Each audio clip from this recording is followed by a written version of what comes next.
You harmed human children? Say farewell to your entire species. The shoes were still in the mud. That was the first thing I noticed. Small shoes, lined up outside a classroom door, the way children leave them when a teacher tells them to. Neat little pairs. One had a broken strap.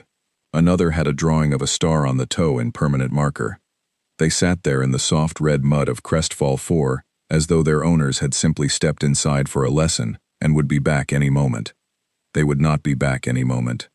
I am Commander Sarah Voss. I have spent 19 years in the United Earth Diplomatic Corps.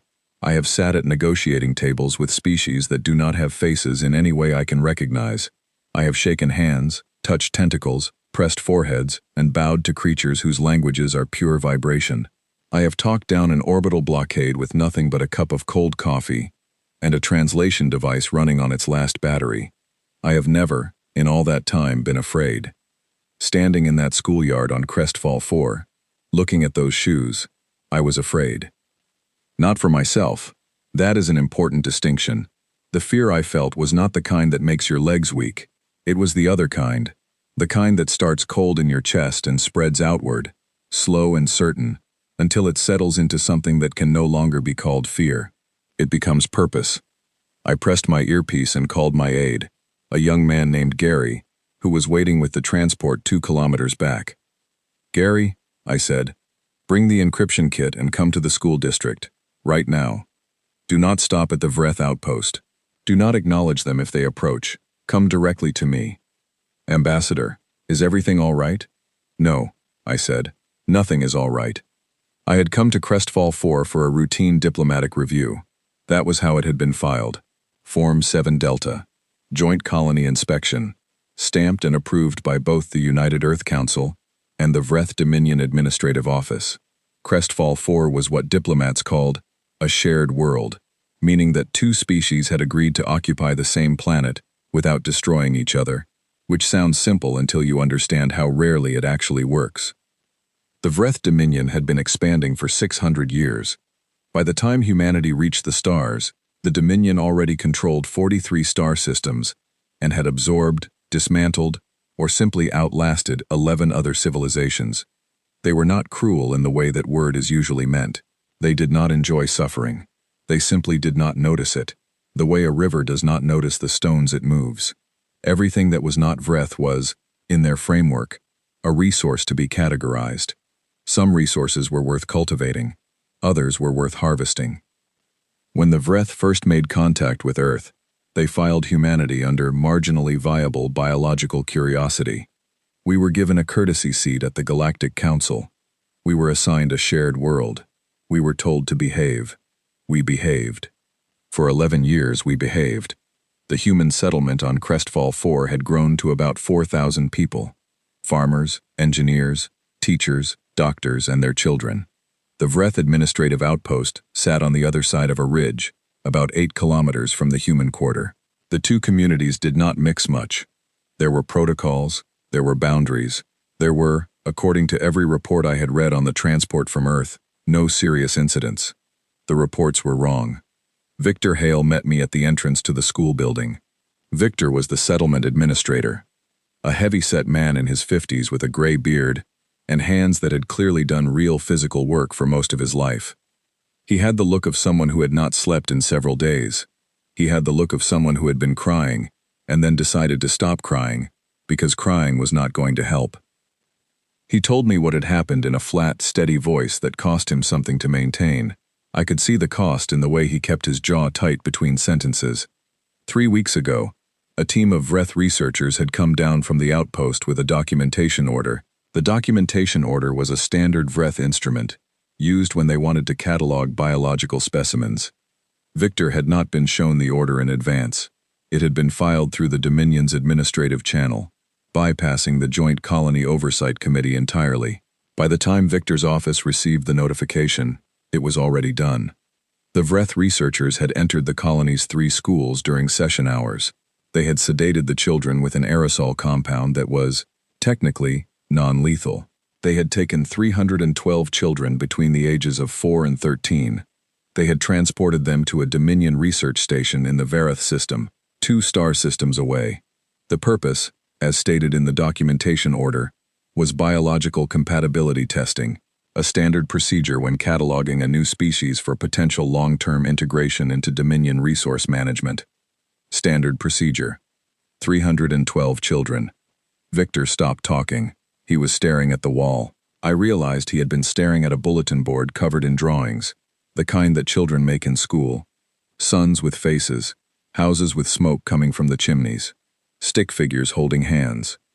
How many parents are in the settlement? I asked. Almost all of them, Victor said.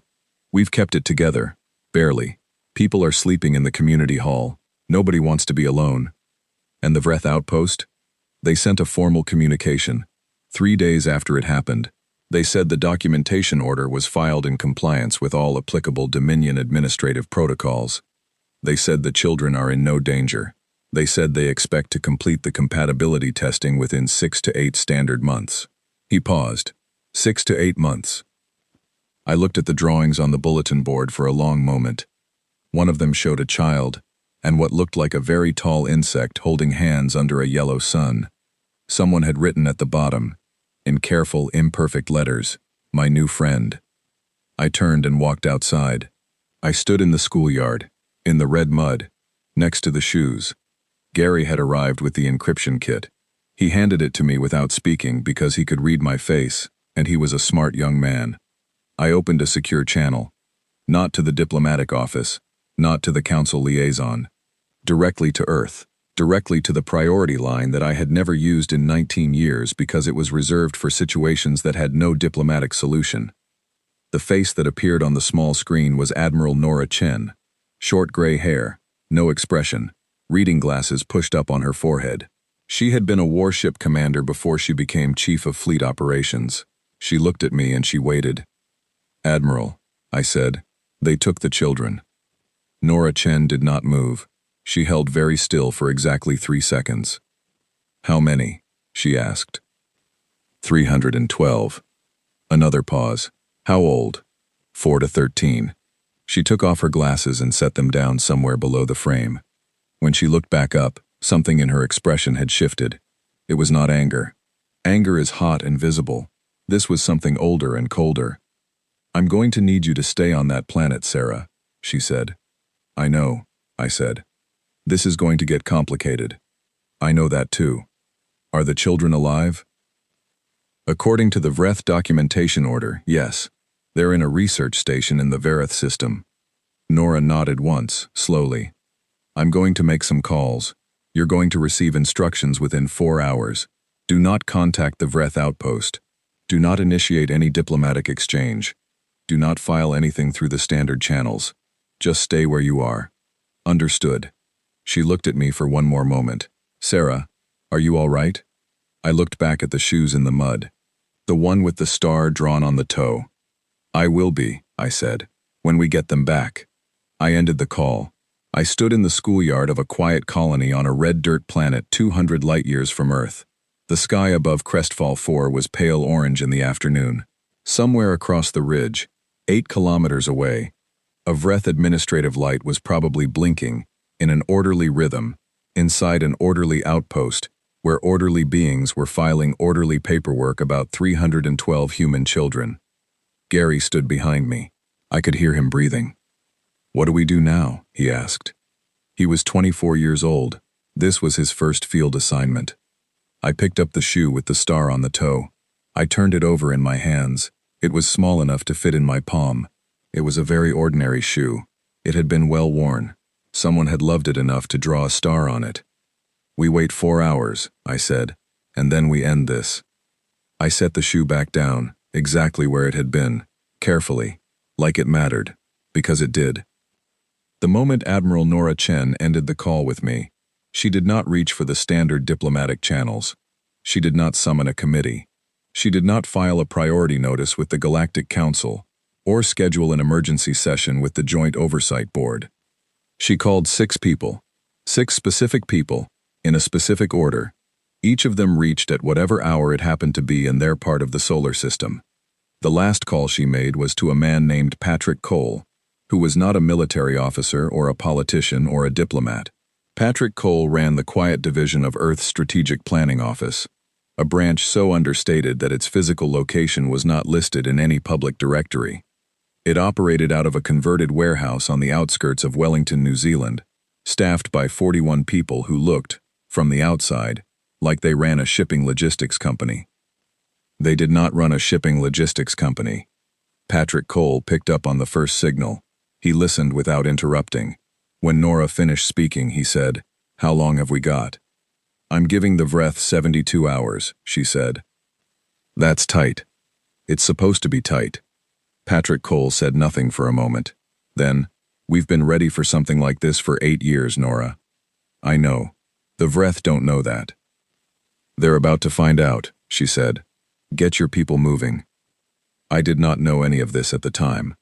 I was sitting on the steps of the colony's community hall with Victor Hale, drinking coffee from a thermos he had produced from somewhere, watching the orange sky of Crestfall 4 go dark. Victor talked about the settlement, about the people in it, about what the past 3 weeks had been like. He talked because silence had become unbearable. I listened because listening was what I could offer. A woman named Lucy Marsh sat down next to us after a while. She was a doctor, the colony's head of medical, and she had a stillness about her that you sometimes see in people who have spent years in emergency rooms. She had a daughter among the 312. Her name was Cora. She was 6 years old. Lucy showed me a photograph on her communicator. Cora had red hair and was missing one front tooth and was holding a very large toad with an expression of complete triumph. Lucy did not cry while she showed me the photograph. She just looked at it for a moment and then put the communicator away. "Are you going to get them back?" she asked me. "Yes," I said. I did not add any qualifiers. Lucy nodded. "Good," she said, and went back inside. 4 hours and 11 minutes after my call with Admiral Chen, Gary brought me a sealed data packet. I read it twice, memorized the key points, and then let the packet run its auto-deletion. When I looked up, Gary was watching me with the careful attention of someone trying to determine how concerned to be. "What does it say?" he asked. "We're delivering an ultimatum to the Vreth Dominion," I said. 72 hours for the return of every child. That's the opening position. "And if they refuse, then it stops being diplomacy." Gary was quiet for a moment. "What do we have that could actually threaten the Vreth?" "I've read the comparative fleet assessments. Their patrol wing alone is larger than our entire active naval force." "Yes," I said. "So what are we actually going to do?" I stood up and brushed red dust from my jacket. "Gary, how long have humans been studying the Vreth Dominion?" He thought about it. At first contact was 31 years ago. "Right. And how long do you think the people in a certain warehouse in Wellington have been doing nothing but studying how the Vreth Dominion works? Its supply chains, its communication relays, its jump gate dependencies, its administrative schedules, its power grid vulnerabilities. Every place where a very small, precise disruption causes a very large, cascading problem." Gary stared at me. "We've been watching them for 3 decades, I said. "They've been watching us for about 20 minutes. There's a difference." The next morning, I walked across the ridge. I walked, rather than taking the transport, because I wanted the 8 kilometers. I wanted the time with my own thoughts. The landscape of Crestfall 4 was beautiful in a stark way. Red rock formations rose from flat plains and caught the early light in shades of amber and deep orange. The air smelled of something like iron and something like rain, even when no rain was coming. Small creatures scattered away from my path, bright-eyed things that moved in quick, startled bursts. I had walked about 4 kilometers when my communicator signaled. It was a priority transmission from the Vreth administrative channel. I stood in the middle of a red plain and answered it. The face on the screen was Kethan 6. He was the Vreth sector overseer for this region of space, the being who had authorized the documentation order. He looked exactly like what he was, an administrator. His features were arranged with bureaucratic order, his segmented eyes calm and bright, his posture reflecting the confidence of someone who had never had to consider that confidence might be unwarranted. He expressed what the translation matrix rendered as polite concern. He had received notification that Earth had placed the joint colony on a restricted communications status. He wanted to assure me that the documentation of the human children was proceeding in full compliance with Dominion protocols. He hoped this matter would not disrupt the otherwise productive relationship between Earth and the Vreth Dominion. I let him finish. Then I said, Overseer Kathon 6, I am walking to your outpost to deliver a formal communication from United Earth. I will arrive in approximately 4 hours. Please ensure that you are available to receive it. He said he would be delighted to receive me.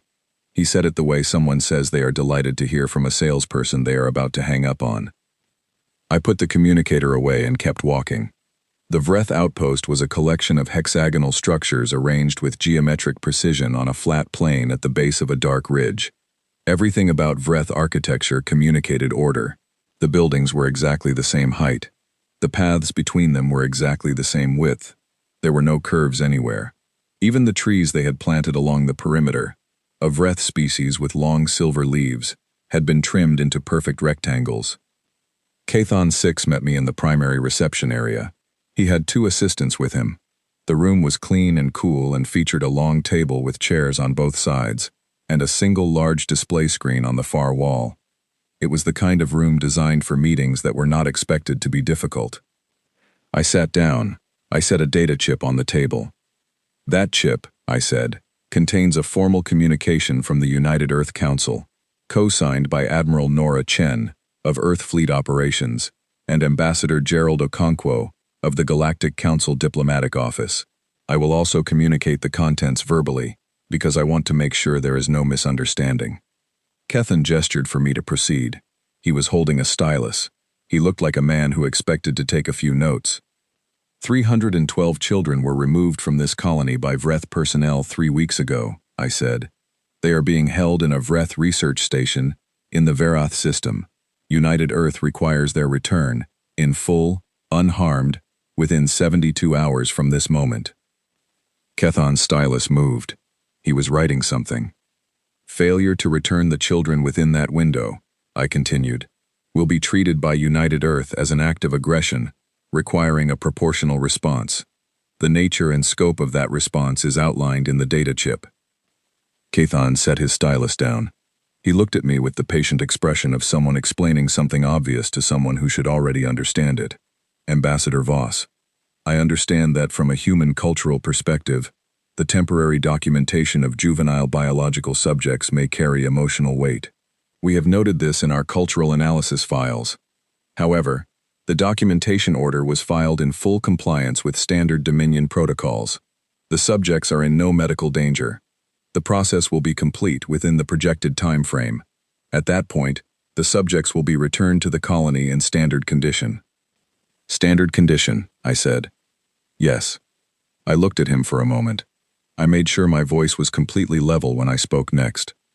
Overseer, I need you to understand something, not as a diplomatic position, as information that I am genuinely trying to share with you so that you can make a good decision in the next 72 hours. He waited. Human beings have a relationship with our children that is not analogous to any cultural variable your analysis files have prepared you for. It is not simply affection. It is not simply a biological instinct. It is the one line that, in the entire history of our species, across every culture and era and conflict, we have never allowed to be crossed without a response so total that it reshaped whatever landscape it touched. We are not a large species. We are not an old species. We are not a powerful species by any metric your Dominion uses. But every species that has ever harmed a human child has discovered that those metrics were measuring the wrong things. Kathon 6 looked at me with an expression that the translation matrix flagged as polite skepticism. Your entire active fleet, he said carefully, comprises fewer warships than a single Dominion border patrol wing. Yes, I said. Your most advanced vessels would be outclassed by units we retired from service 40 years ago. Also yes. Then what, precisely, is the nature of this proportional response you are describing? I stood up. I straightened my jacket. I picked up the data chip from the table and held it out to him. Read the chip, I said. You have 72 hours. I genuinely hope you use them well. I walked out of the outpost and back into the orange light of Crestfall 4. Gary was waiting with the transport at the base of the ridge. He had brought lunch. It was the most normal thing that had happened in 2 days, and I was so grateful for it that I almost laughed. How did it go? He asked. He's going to say no, I said. At first. And then he's going to realize that he should have said yes. I climbed into the transport and looked back at the perfect hexagonal buildings of the Vreth outpost, arranged in their flawless geometric order on the flat red plain. Somewhere across space, in a warehouse in Wellington, 41 quiet people were beginning to move. The clock started the moment I left Cathon's reception room. 72 hours is a strange amount of time. It is long enough to hope and short enough to feel the minutes. In the settlement's community hall, people moved through their days with the careful, deliberate focus of those who have decided that falling apart is not an option they can afford. Victor organized work shifts, so no one was left alone. Lucy and the other medical staff checked in on people. Children who were still in the colony, the ones old enough to not be in the targeted age range, were kept busy and close to their parents. The settlement ran. It breathed. It held itself together by the force of collective will. I worked from a small office that Victor had set up for me. My desk was a folding table with a communicator, 2 screens, and Gary's chair pulled up alongside mine. For the first 12 hours, my job was to be visible on the colony end and invisible on the Earth end.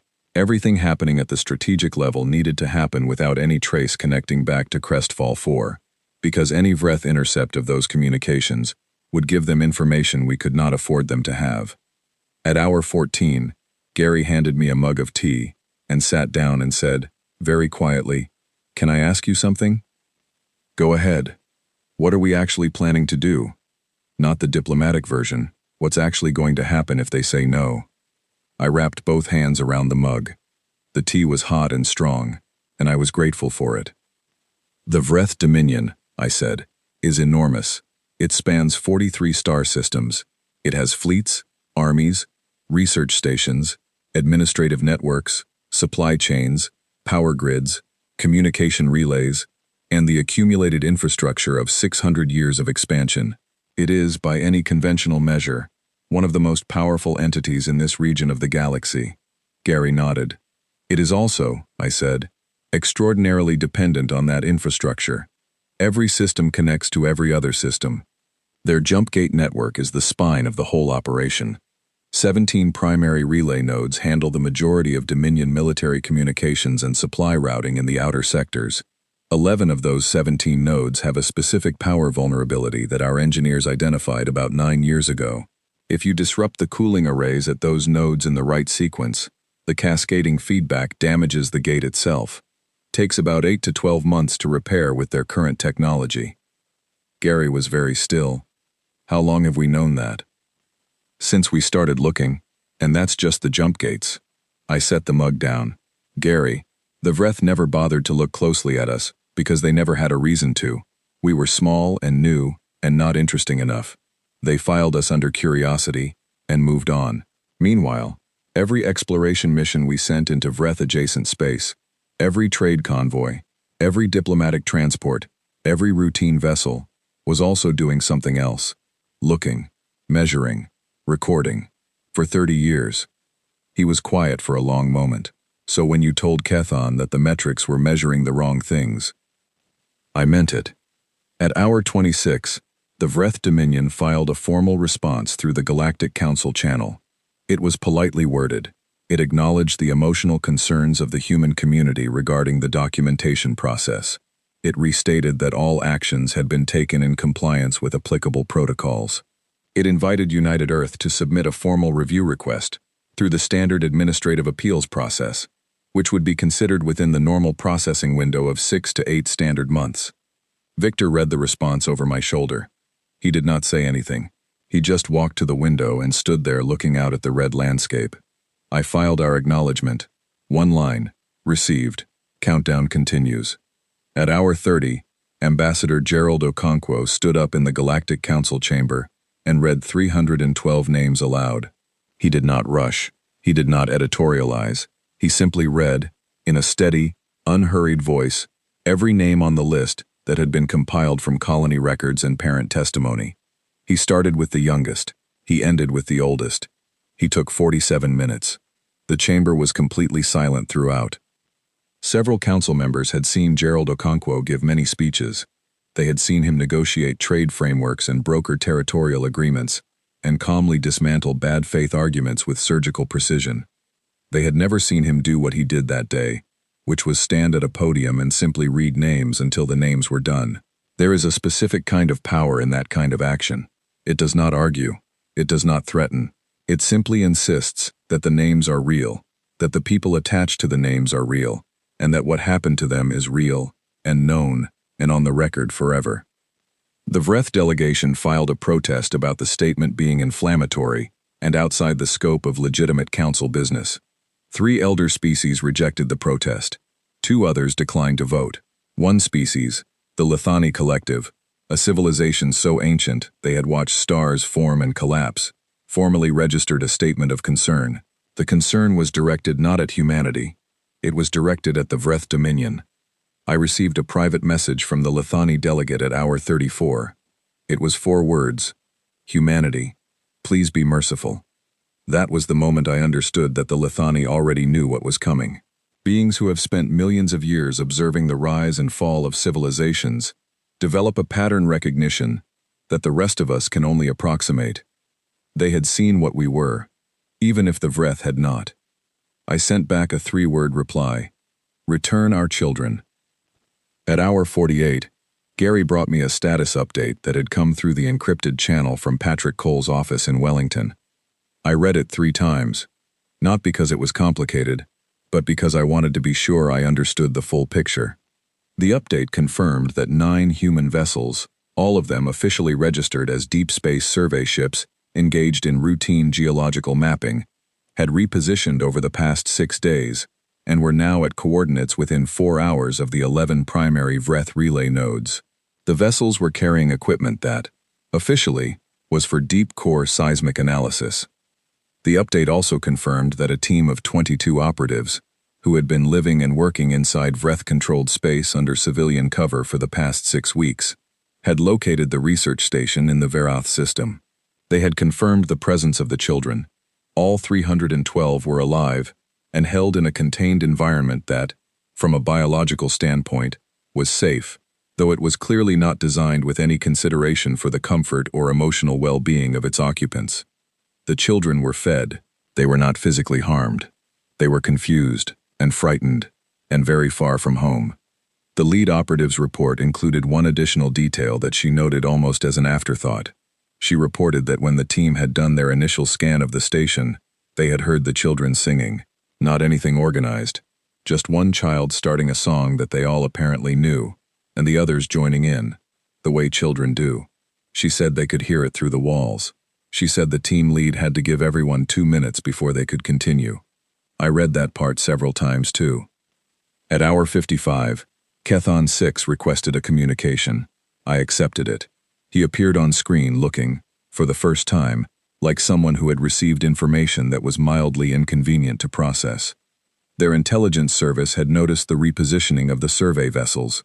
They had also noted unusual communication patterns from several Earth-aligned cargo convoys in the outer sectors. They were, he informed me, aware that something was being prepared. Ambassador Voss, he said, I want to be direct with you. We have reviewed your fleet assets. We have reviewed your military capabilities. We have reviewed every available data point regarding Earth's current strategic position. The conclusion of our analysis is that any action taken by United Earth against Vreth Dominion assets would result in consequences that would be catastrophic for Earth, not for the Dominion, for Earth. I understand your assessment, I said.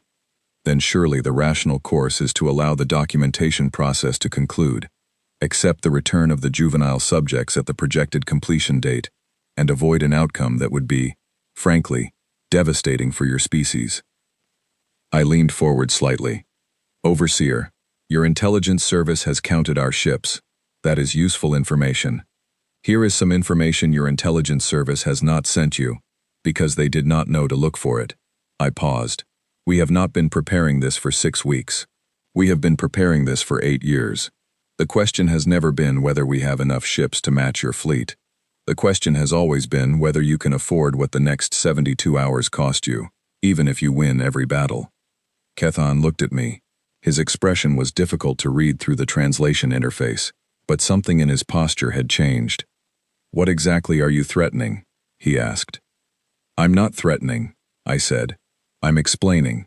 There is a difference. 17 hours from now, if those children are not on their way home, a series of events will begin that will not stop. Not because we ordered them not to stop, because the people executing those events are operating under standing orders that cannot be countermanded except by the one outcome that will stop them, which is the children coming home. We took that decision out of my hands and out of Admiral Chen's hands deliberately, so that there is no negotiation, so that there is no face-saving compromise available, so that the only path that leads to a different outcome is the one you were already shown. Kethan was very still now. Bring them home, I said. You have 17 hours. I ended the call. Gary looked at me from across the folding table. Was that true? He asked. About the standing orders? Every word, I said. He thought about that. When did we become the kind of people who plan things like this? I thought about Lucy's daughter, Cora, with her red hair and her missing tooth and her triumphant toad. I thought about the shoe with the star drawn on the toe. When someone gave us a reason to, I said. The next 17 hours were the quietest of my life. Nothing moved visibly. The settlement ran its routines. Victor brought more coffee. Gary slept in his chair for 3 hours and woke up with a line on his face from the table edge. The orange sky of Crestfall 4 cycled through its dark hours and began to lighten again. At hour 70, I received no communication from the Vreth Dominion. No message, no request, no response. At hour 71, I walked to the schoolyard one more time. I stood among the shoes. I stood there for exactly 1 minute. Then I walked back to the community hall, sat down at the folding table, and opened the secure channel to Admiral Chen. It's Sarah, I said. I know, she said. No contact, no return. I know that too. Then we're at 72. Nora Chen nodded once. She looked tired in a way that had nothing to do with sleep. Are you clear of the outpost perimeter? Yes. 2 kilometers. Good. She reached forward toward something off-screen. Sarah, you did everything right. I know, I said. Do it. She nodded and ended the call. I sat in the quiet hall on Crestfall 4, in the early morning light, and I waited. 30 seconds later, 11 things happened simultaneously, across 4 star systems. None of them anywhere near Crestfall 4. None of them anything that could be called a battle. And somewhere in the Vareth system, 22 quiet people who had been waiting for 6 weeks received a single-word signal, stood up from their positions inside a Vreth research station, and walked toward a group of 312 children who did not yet know they were about to go home. I did not see what happened next in any real-time way. I experienced it the way most of history is experienced, in fragments, in reports, in the voices of people describing things they witnessed, filtered through time and distance, and the imperfect rendering of words. But I pieced it together, and I will tell you what I know. The 11 relay nodes were not destroyed. Destruction was not the point. Destruction would have been a statement about power, and power was never what this was about.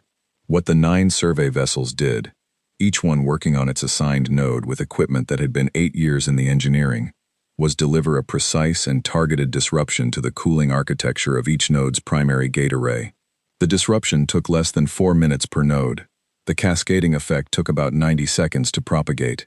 The result was that the Vreth Dominion's primary military communication network in the outer sectors went silent, not destroyed, quiet, like pulling the plug on a very large, very complicated conversation.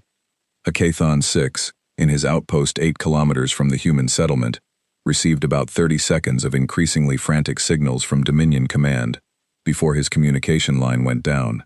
I was told later, by someone who was watching through a long-range observer, that the lights in the outpost went through 3 cycles of emergency red before stabilizing. The Vreth response was orderly, as it always was, but it was the orderliness of people who had just discovered that the floor was less solid than they had believed. The survey vessels did not stay to be found. They had already begun their jump sequences before the relay cascades completed. Each one disappeared into its next transit and emerged, from the Vreth perspective, nowhere in particular. At the research station in the Vareth system, the team of 22 had spent 6 weeks being patient, which is the most expensive thing a person can spend. They had arrived as Vreth cargo certification specialists. brought in through a contractor shell that had been established and quietly made credible over 4 years. They had done their jobs. They had filed their forms. They had learned the station's layout, its staffing schedules, its internal lock systems, and the location of the containment area where the children were held. They had made no move, given no sign, attracted no attention. The signal they received at hour 72 was the word Cora, Lucy Marsh's daughter, chosen as the signal word by Patrick Cole's office, because the name was short and unmistakable, and because someone in Wellington had understood that it mattered to name it after a specific child, rather than a general operation. The team leader, a woman named Sandra Lee, said later that the moment she received the signal, she felt the 6 weeks of waiting leave her body all at once. She said it was the strangest physical sensation she had ever experienced, like setting down something very heavy that you had forgotten you were holding. What followed took 11 minutes. 11 minutes from signal to the moment Sandra Lee stood at the containment area entrance, with the door open, and 312 children looking at her, from inside a room that smelled of recycled air and unfamiliar materials, that was lit by Vreth lighting, that cast everything in a faintly blue tint, that had no windows and no color, and nothing that had been chosen with any thought for the beings inside it. Sandra said she was prepared for many things. She was prepared for fear. She was prepared for children who might panic or not respond, or not trust a stranger, even a human one. She was prepared for confusion. She was not prepared for a 6-year-old girl with red hair and a missing front tooth to walk directly up to her, look up at her with complete seriousness, and say, "Are you here to bring us back to our mums?" Sandra Lee, who had done 3 combat tours and 1 deep cover infiltration of a hostile species installation, and who had been decorated 4 times by the Earth Fleet, said that she nearly lost her composure entirely in that 11-minute operation, and it was in that single moment. "Yes," she said, "that is exactly why I'm here." Cora nodded, apparently satisfied, and took Sandra's hand, and then the others came forward. Getting 312 children out of a Vreth research station is not a quiet operation, regardless of how well it is planned. There was noise. There was the necessary business of moving many small people quickly through corridors that were not designed for them. 3 children needed to be carried because they were too exhausted to walk quickly. 2 team members positioned at the station's external communication office ensured that no signal went out during the 11-minute window. The 4th team member at the door did not draw a weapon at any point. The Vreth personnel they encountered in the corridors responded to the situation with the confusion of people who had genuinely never imagined that anything like this was possible. There was no fighting. This is important. There was no fighting inside that station. 312 children were walked out through the service bay, moved onto the 2 transport vessels that had been docked under cargo certification cover for 3 weeks, and the doors were closed. Sandra reported that as the transport cleared the station's docking collar, someone in the back of the cabin started singing, the same song she had heard through the walls on the first day of her surveillance, and the others joined in, one voice at a time, until the whole transport was filled with it. She said it was the only time in her career that she wished she had a recording device that could capture something other than operational data. Meanwhile, on the strategic level, the Vreth Dominion was discovering the shape of what had happened to them, and the shape was not the shape of a war. That was the thing that confused their response most thoroughly. They had prepared, conceptually, for the possibility of an aggressive action by Earth. Their models predicted a naval engagement, probably in the territory around Crestfall 4, probably short and decisive, and ending in Earth's retreat. They had not prepared for 11 quiet disruptions across 4 star systems and a children's extraction that was complete before anyone had fired a single shot. Admiral Chen had made a choice, and she had made it very deliberately. The choice was this: do not fight the Vreth where they are strong. Do not let this become a battle of ships and weapons, because that is a battle that can be framed as a conflict between equals, and if it is framed that way, then it can be escalated, and if it is escalated, then more human beings and possibly more children get caught in the escalation. Instead, make it something they have no framework for. Make it a demonstration. Precise, controlled, targeted at infrastructure rather than beings, designed to show capability rather than simply use it, and finished the moment the children are safe. What the Vreth Dominion received was not a war. What they received was a message, delivered in a language they had not known existed, from a species they had filed under marginally viable biological curiosity. The message was, we were paying attention when you were not. We were building things when you were not watching. We were planning for this, specifically for this, the moment when someone crossed the line that cannot be crossed. And we built our response around not the question of whether we could win a conventional engagement, but around the question of what would be the most indelible, most impossible to misinterpret demonstration that this line exists and will always be enforced. Kethan 6 opened a communication to me at hour 79. The relay nodes were still down. He was using an emergency channel that bypassed the damaged infrastructure. His expression was, for the first time since I had met him, entirely without the bureaucratic calm that seemed to be the default setting of his species. The children are gone, he said, from the research station. Yes, I said. Your people were inside a Vreth installation. Yes. For 6 weeks. Yes. He was quiet for a moment. Ambassador Voss, I want to understand something. I'll try to help you understand it. If we had returned the children at the 72-hour mark, if we had complied, would all of this still have happened? I considered his question carefully, because it deserved a careful answer. The relay disruptions, no. Those were contingent on non-compliance. The extraction was not. The extraction was going to happen regardless, because we were not willing to wait 6 to 8 months for a standard administrative process to maybe return 312 children. The extraction was happening from the moment we confirmed where they were. Then the 72 hours was never about the relay nodes. No, I said. It was about giving you the chance to make this smaller than it became. You didn't take the chance. So it became what it became. Kethan looked at me for a long moment. What do you want from the Dominion now? The children are coming home. The relay nodes will recover, in time. What I want, and what United Earth has formally requested, is a public acknowledgement, broadcast on every Galactic Council channel, that the documentation of 312 human children was an action the Vreth Dominion acknowledges caused harm, was inconsistent with the rights of a recognized species, and will not be repeated. And I want that acknowledgement to include every name that Ambassador Okonkwo read in the council chamber. 312 names, he said. 312 names. He was quiet for a very long time. Long enough that Gary, sitting beside me, quietly refilled my coffee. Long enough that the morning light on Crestfall 4 shifted from gold to white. I will convey this to Dominion leadership, Kethan said finally. You do that, I said. Tell them we are done, provided this is done. And tell them that we paid very close attention during these 31 years, and that we will continue to pay very close attention, and that the next person who needs to learn what I have spent this week trying to teach you will find us significantly less patient. I ended the call. I sat very still for a moment. Then I stood, walked to the door of the community hall, and called Victor's name. He appeared from somewhere down the corridor, coffee in hand, moving fast the way he always moved when he heard something in my voice that he had learned to recognize. They're on their way home, I said. Victor stopped walking. He stood very still, his coffee tilted slightly in his hand, and he did not notice. All of them? He said.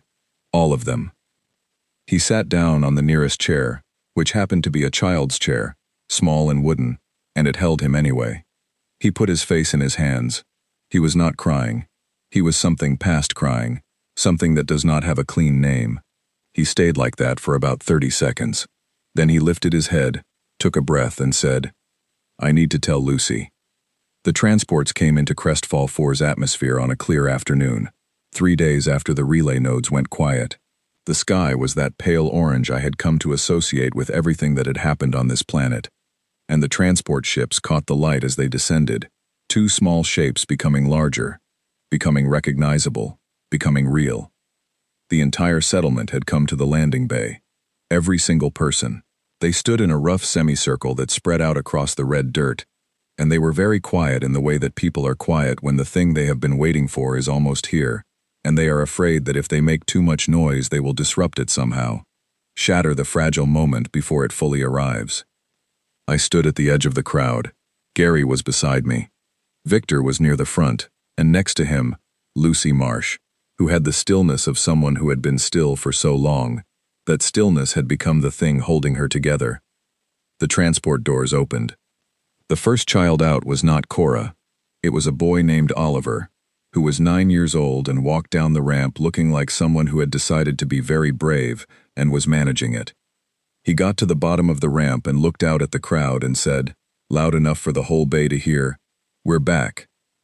Someone in the crowd laughed. Someone else made a sound that was not a laugh.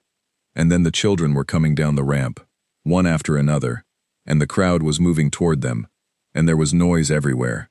The specific noise of reunion, which is one of the only sounds that is entirely good. I watched Lucy walk forward. I watched Sandra Lee, who had come down with the children from the transport, who had stayed with them the whole way, step to the side to let the parents through. I watched Sandra's face while she watched it happen, and what I saw there was something I recognized. The thing that comes after 6 weeks of impossible patience, after 11 minutes of necessary action, after the long ride home with a transport full of children who sang songs and eventually fell asleep against each other like puppies. It was the look of someone who has carried something very heavy for a very long time, and has just set it down. I did not watch Lucy find Cora. That was not mine to watch. I walked back toward the settlement. I wanted to let the bay be what it needed to be without any diplomat standing in it.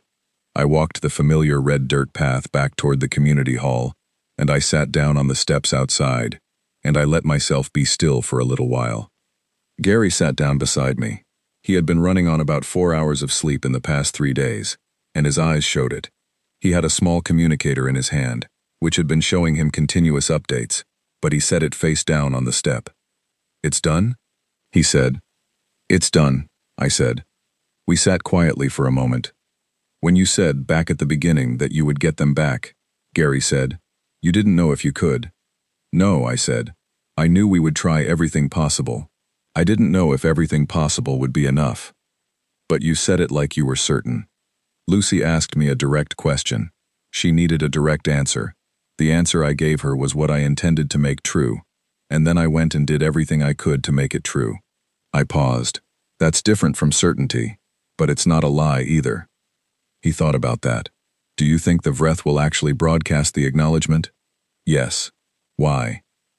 "Because they are not stupid, and what they just experienced made clear to them, in a way that no diplomatic language ever could have, that the cost of not doing so is higher than the cost of doing so. They took 300 children from a species they considered irrelevant. In response, that species walked into one of their secure installations without a single alarm triggering, removed every one of those children, and simultaneously disrupted critical infrastructure across 4 star systems, all without firing a weapon, all without leaving evidence that would hold up as a traditional act of war. They need to recategorize us. The acknowledgement is part of that recategorization." Gary nodded slowly. "What do you think they'll file us under now?"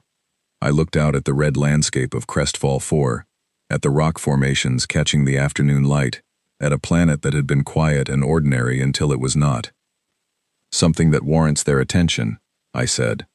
3 days later, the Vreth Dominion broadcast a formal acknowledgement on all Galactic Council frequencies.